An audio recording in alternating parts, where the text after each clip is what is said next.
राधे राधे भक्तों, हम सुनेंगे नवरात्रि की दूसरे दिन की कथा। माँ ब्रह्मचारिणी ने अपने पूर्व जन्म में राजा हिमालय के घर में पुत्री रूप में जन्म लिया था।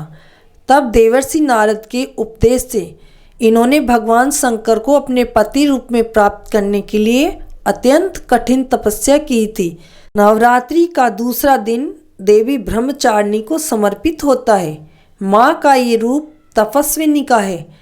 ब्रह्मचारिणी का अर्थ होता है तप का आचरण करने वाली। इनका स्वरूप अत्यंत तेजमय और भव्य है।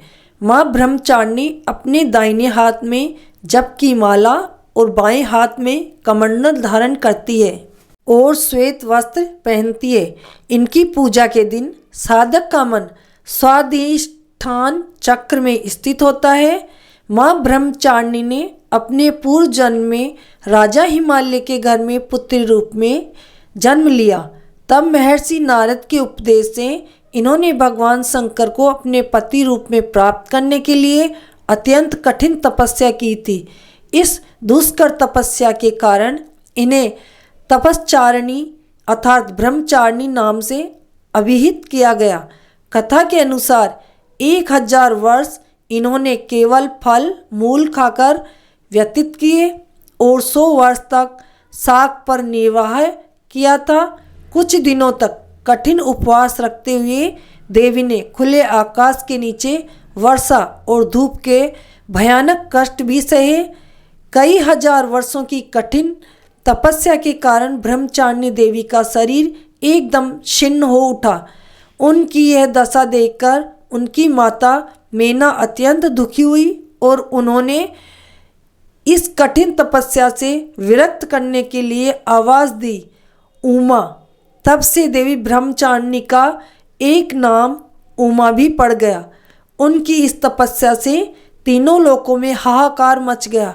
देवता, ऋषि, सिद्धगण, मुनि सभी देवी देवता ब्रह्मचारिणी की इस तपस्या को अभूतपूर्ण पुण्यकृत बताते हुए उनकी सराहना करने लगे।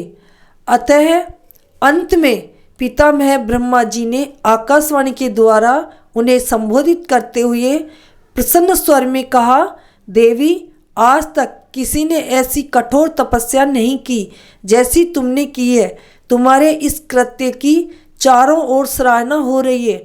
तुम्हारी मनोकामना सर्व तो भावने परिपूर्ण होगी। भगवान चंद्रमौली शिव जी तुम्हें पति रूप में प्राप्त अवश्य होंगे। अब तुम तपस्या से विरत होकर घर लौट जाओ। शीघ्र ही तुम्हारे पिता तुम्हें बुलाने आ रहे हैं। इसके बाद माता घर लौट आई और कुछ दिनों बाद ब्रह्मा के लेख के अनुसार उनका विवाह महादेव शिव के साथ हो गया। तो भक्तों, ये थी नवरात्रि के दूसरे दिन की कथा। आपको ये कथा कैसी लगी कमेंट में ज़रूर लिखें और आपको अगर ये कथा पसंद आई हो तो चैनल को सब्सक्राइब करें ताकि आपको समय समय पर हमारी कथाएं मिलती रहें और इसी तरह से देवी के 9 रूपों की रोज़ आप कथा सुन सके और उसका लाभ उठा सके। राधे राधे, जय श्री कृष्ण।